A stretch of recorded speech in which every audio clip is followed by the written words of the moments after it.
हरे कृष्णा। हरे हम कृष्ण। इस्कॉन नंदुरबार में हैं। तो प्रभु जी, आजकल की युवा पीढ़ी विवाह के बंधन में बनना नहीं चाहती। युवा शादी करने से डरते हैं, कोई ज़िम्मेदारी उठाना नहीं चाहता। तो इस सब का कारण क्या है प्रभु जी? ज़रा शास्त्रों के माध्यम से स्पष्ट कीजिए। हरे कृष्णा। तो ये बहुत ही महत्वपूर्ण प्रश्न है, क्योंकि जो हमारी भारत की संस्कृति जो है, वो विशेषकर एक जिम्मेदार बनने के लिए है ना? जी, जैसे ब्रह्मचारी, गृहस्थ, वानप्रस्थ, संन्यास, 4 वर्ण, 4 आश्रम जो हमारी यहाँ की संस्कृति रही है, और वो साइंटिफिक है, और आज इसको विदेश में भी उसकी बहुत सारी प्रशंसा हो रही है। जी, क्योंकि ये जो हमारा जीवन है, मनुष्य जीवन, और एक होता है पशु जीवन। तो पशु जीवन के अंदर ऐसी अपेक्षाएं नहीं रखी जाती कि कोई विधि विधान वगैरह हो उनके लिए, रिचुअल्स वगैरह हो। मगर मनुष्य जीवन एक उत्तम जीवन कहा जाता है, और बहुत ही सिस्टमेटिक जीने के लिए है, डिसिप्लिन के लिए। जी, तो इसलिए मनुष्य के लिए बहुत सारे विधि विधान निर्धारित किए गए हैं शास्त्रों के अंदर, और जितने हम लोग विधि विधान के अंतर्गत अपना जीवन ढालेंगे, उतने हम लोग अच्छे तरीके से अपना जीवन संपन्न कर सकते हैं।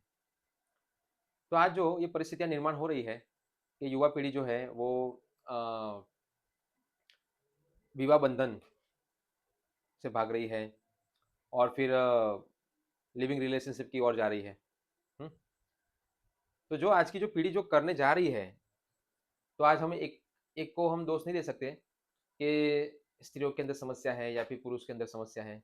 दोनों के अंदर समस्या है, ठीक है ना? कि दोनों को अपनी संस्कृति का कोई अंडरस्टैंडिंग नहीं है।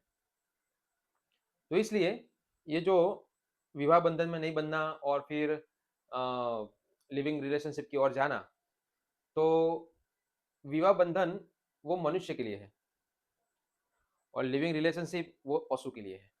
क्योंकि कुत्ता होता है ना, वो बहुत सारी कुत्तियों के साथ क्या करता है? संबंध जोड़ता है। एक कुत्ती बहुत सारे कुत्तों के साथ संबंध जोड़ती है। तो पशु के अंदर हम ये सब कुछ पाते हैं, और उनमें झगड़े भी बहुत होते हैं। पशुओं को देखिए, कुत्तों को प्रजनन का समय आता है तो बहुत भौं भौं भौं यानी चिल्लाने के आवाज आते हैं। जी, जी, बिल्ली के भी आवाज आते हैं, आप सोचिए। तो ये हम देख सकते हैं कि ये जातीय जीवन या शारीरिक सुख जिसे हम जो कहते हैं, है ना? वो एक्चुअली सुख नहीं है। इसलिए हमें शास्त्रों से हमें मार्गदर्शन लेना चाहिए। तो हमारे इतिहास में हम देखते हैं श्रीमद् भागवत पुराण। तो भागवत पुराण के अंदर प्रहलाद महाराज का वर्णन आता है। अभी जैसे आपने देखा होगा महाअवतार नरसिम्हा जी, जो मूवी आई जी, जी, है ना? तो एक आदर्श भक्त का चरित्र है प्रहलाद महाराज, जी, है ना? और एक आदर्श असुर का भी चरित्र है, ठीक है ना? हिरण्यकशिपु। तो उसमें हम देखते हैं भक्त प्रहलाद महाराज श्रीमद् भागवतम में कहते हैं, यन मैथुनादि गृहमेदि सुखम ही तुच्छम। ये प्रहलाद महाराज भी गृहस्थ थे और बड़े राजा थे, मगर प्रहलाद महाराज ने कुछ शिक्षाएं दी है जो बहुत ही फेमस है श्रीमद् भागवत पुराण के अंदर। प्रहलाद महाराज की शिक्षा है, जी, जी, हर एक व्यक्ति को पढ़ना चाहिए। जो मनुष्य समाज है सबको ये भागवत पुराण पढ़ना चाहिए, जी, क्योंकि भागवत पुराण के बिना कोई व्यक्ति संस्कारित नहीं हो सकता।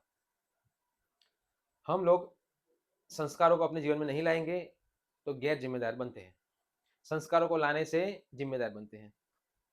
तो इसलिए प्रहलाद महाराज कहते हैं कि ये जो मैथुन सुख है, अब हम विवाह क्यों करते हैं?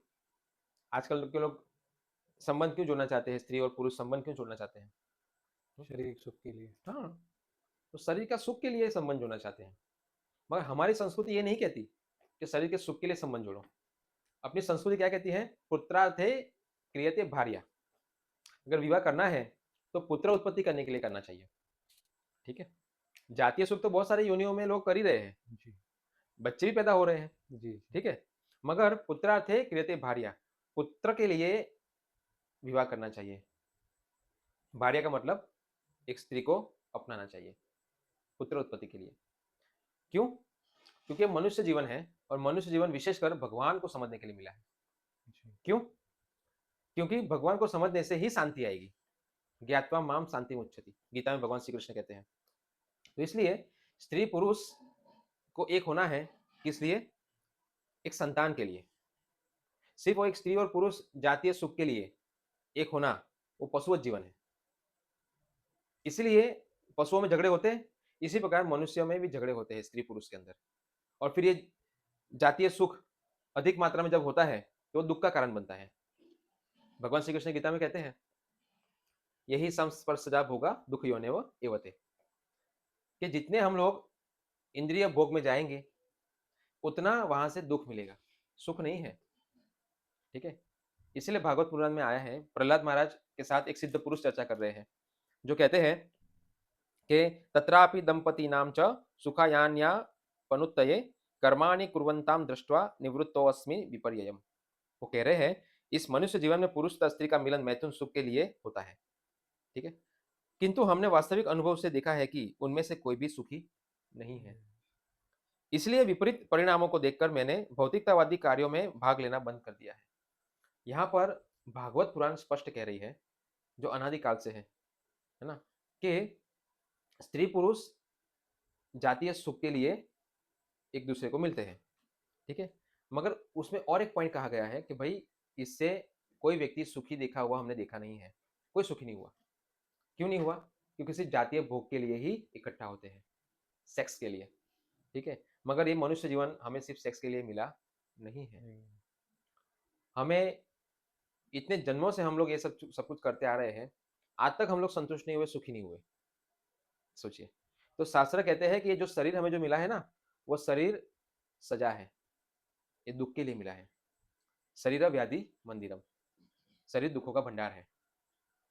और ऊपर से हम लोग ये सब विचारधाराओं से ज्यादा दुख बढ़ाते हैं जातीय सुख से।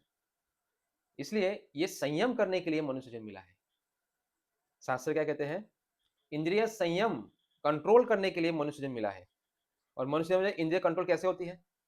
जिस प्रकार हम देखते हैं मन की क्रियाएं क्या है, संकल्प और विकल्प। एक समय पे अच्छा लगता है और दूसरे समय पे हमें वही चीज अच्छी नहीं लगती, हम उसको त्यागना चाहते हैं।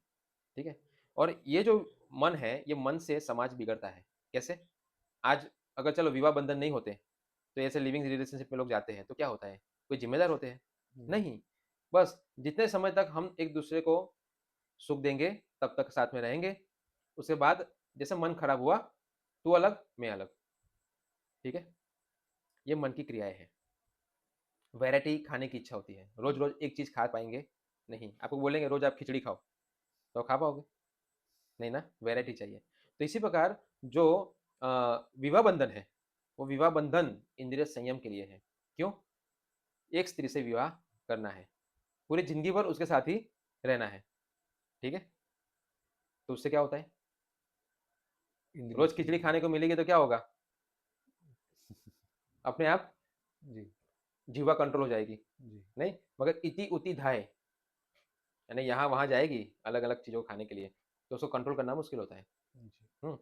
इसलिए विवाह बंधन है। क्या है? विवाह बंधन, बंधो उसमें, अभी यहाँ वहां भागना नहीं है। एक ही स्त्री के साथ विवाह करो, एक ही पुरुष है। अभी जो भी हो, झगड़ा हो या जो भी हो, मगर अभी आपको एक दूसरे के साथ रहना है।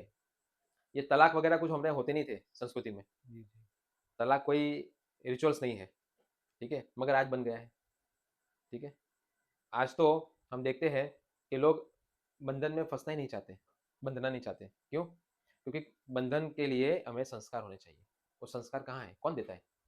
नहीं देता। पहले तो लोग कहते थे कि अभी तू जा रही है अपने ससुराल, वापिस मत आना, अगर वापिस आती है तो हमारा मरा हुआ मुंह देखेगी।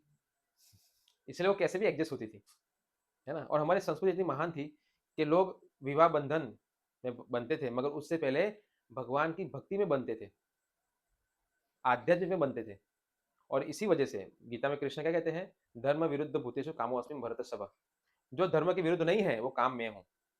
तो इसलिए गृहस्थ जीवन के अंदर सेंस कंट्रोल करने के लिए होता है।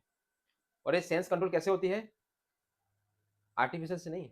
ऐसा नहीं कि मेरी पत्नी झगड़ा करती है तो हमारा सेंस कंट्रोल हो गया, नहीं, वो आर्टिफिशियल है। क्योंकि आप सोचिए मेरी पत्नी मुझसे झगड़ा करती है, ठीक है, मगर बाहर वाले से चक्कर होता है, इसे कहते हैं अवैध संबंध, ये पाप बताया गया है। तो इस प्रकार भी नहीं करना चाहिए। नेचुरल, नेचुरल का मतलब है अपनी मन को, इंद्रियों को भगवान की सेवा में लगाओ।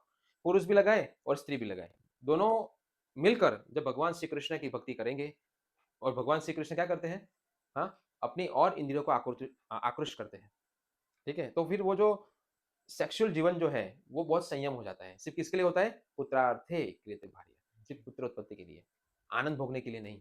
क्योंकि उनको अभी पता चल गया, वो साक्षात्कारी लोग हैं। वो गृहस्थ साक्षात्कारी होता है कि जिसको पता चल गया है कि ये सेक्सुअल जीवन में आनंद नहीं है। आनंद तो ये इंद्रियों को भगवान की सेवा करने से मिलता है। जी, इसलिए अपने आप वो संयमित हो जाता है और घर में भी संयमित और बाहर तो देखने की कोई गुंजाइश ही नहीं है। तो इस प्रकार से एक आदर्श गृहस्थ जीवन होता है।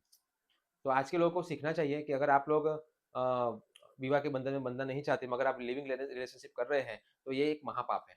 अवैध स्त्री संग, पुरुष संग, ये महापाप कहा गया है। तो इस प्रकार से करके आप अपनी इमेज एक पशु तुल्य बना रहे हो। इससे कोई फ़ायदा नहीं होगा। अगला जीवन आपको पशु का मिलेगा, मनुष्य का नहीं मिलेगा। तो और ज़्यादा दुःख आएगा, समझे? इसलिए ये ऊट-पटांग के विचार छोड़कर हमारी जो संस्कृति है भारत की, जो भगवान इतनी उत्तम सं आज तो विदेशी लोग उसमें ढल रहे हैं। विवाह कर रहे हैं, 6-6 7-7 संतानें हैं, ज़िम्मेदार बन रहे हैं, सोचो। तो हमें ज़िम्मेदार बनना है और भगवान श्री कृष्ण की बनाई हुई संस्कृति को हमें निभाना है, तभी हम सभी सुखी हो सकते हैं। अन्यथा ये जो हम अपने विचार से जो चल रहे हैं, है ना? मन के रथ पे सवार है कि हमें जो अच्छा लगा हम करेंगे, मगर हम फँसते हैं, अच्छा नहीं होता उससे। उससे लड़ाई-झगड़े, मर्डर, सुसाइड ये सब कुछ चीज़ें वहाँ से जन्म लेती हैं। तो जितना नेचुरल तरीके से हम जाएँगे उतना अच्छा रहेगा। इसलिए हर एक व्यक्ति को भगवद गीता पढ़नी चाहिए, श्रीमद् भागवत पुराण आदर्श ग्रंथ पढ़ना चाहिए और अपने मन को भगवान श्री कृष्ण की ओर जोड़ना चाहिए। तभी इसका समाधान है, अन्यथा इसका कोई समाधान नहीं है। हरे कृष्ण। हरे कृष्ण।